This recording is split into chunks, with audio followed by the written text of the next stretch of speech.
উৎসবটা প্রতি বছরই হয়, রাস পূর্ণিমার দিনেই এই রাসমেলা হয়।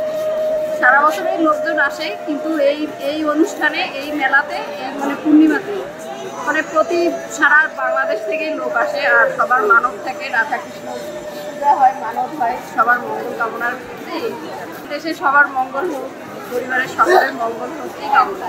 বিভিন্ন প্রকারের মানত থাকে, মানুষের মনের বাসনা পূরণ হয়। কেউ অনেক রকম করে যে মানত করে, কারো যে ভোগ মানত করে, কেউ কবুতর, যা আছে যাবতীয় মানত করলে মনোবাসনা পূর্ণ হয় আমাদের। আর এখানে যে এই রাতটা যে রাস পূর্ণিমার রাত, এখানে রাস হয় রাতে, অনেক দূর দূরান্ত থেকে মানুষ আসে। আর যে এই মন্দিরটা অনেক পুরাতন, ঠিক আছে, এই জায়গায় প্রতি বছর রাস হয়। খুবই ভালো লাগছে, আলোকসজ্জা, দর্শনার্থীদের সমাগম, সর্বোপরি আমরা সবাই প্রদীপ প্রজ্বলন করছি, ঈশ্বরের কাছে নিজের মনের কথা ব্যক্ত করছি। এগুলো দেখতে আসলে খুব ভালো লাগছে। প্রার্থনা হচ্ছে এটাই, সর্বে সত্তা সুখিনা সন্তু, সর্বে সন্তু নিরাময়া, সর্বে ভদ্রাণি পশ্যন্তু মা কশ্চিৎ দুঃখভাগ্য। পৃথিবীর সকল প্রাণী সুখী হোক, সবাই মঙ্গল লাভ করুক, কেউ যেন দুঃখ ভোগ না করে। আমরা এখানে আসলে আমাদের মনে শান্তি পাই, আমার ভালো লাগে এবং দেহ মন পবিত্র হয়। সব জাতির জন্য, হিন্দু ধর্ম, বৌদ্ধ, খ্রিস্টান সব জাতিরাই এখানে আসে, সবার জন্য এটা উন্মুক্ত মেলা। এবং শ্রীকৃষ্ণের যে রাসলীলা দিনে এই পূর্ণিমা তিথিতে এই মেলা হয়, আমাদের সবাইকে ভালো লাগে, আমরা সেই জন্য আসি।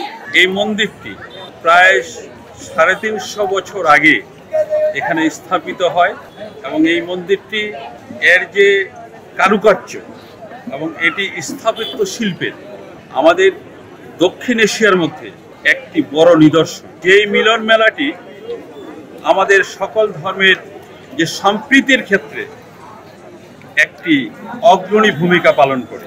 এই রাস পূর্ণিমাটা আমাদের রাত 12টার দিকে পুজো হবে।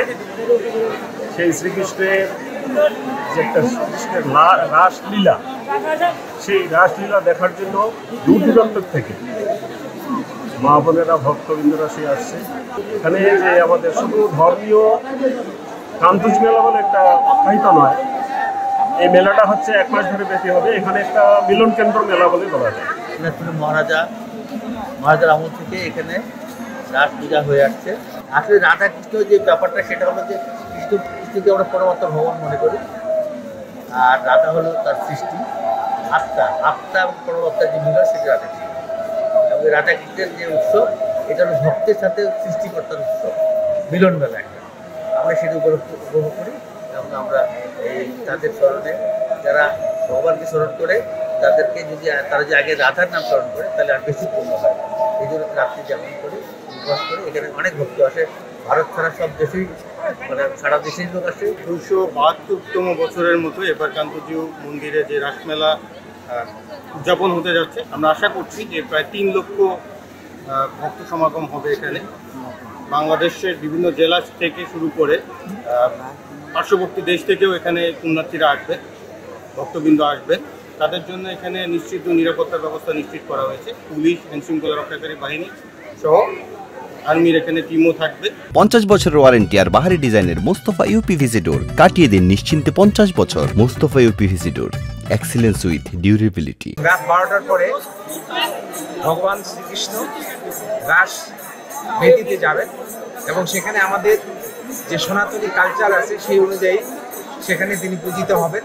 এই দিনাজপুরের রাজবংশের ইতিহাস অনুযায়ী 1752 সাল থেকে 2024 এতদিন ধরে এই যে আচার এবং অনুষ্ঠান হয়ে আসছে, তার আমাদের যে বৈদিক রীতিগুলি আছে, আমাদের যে কালচারগুলি আছে, সেই প্রথা অনুযায়ী উনি সেখানে পূজিত হবেন। সেটা আমাদের দাপর যুগ থেকে হয়ে আসছে।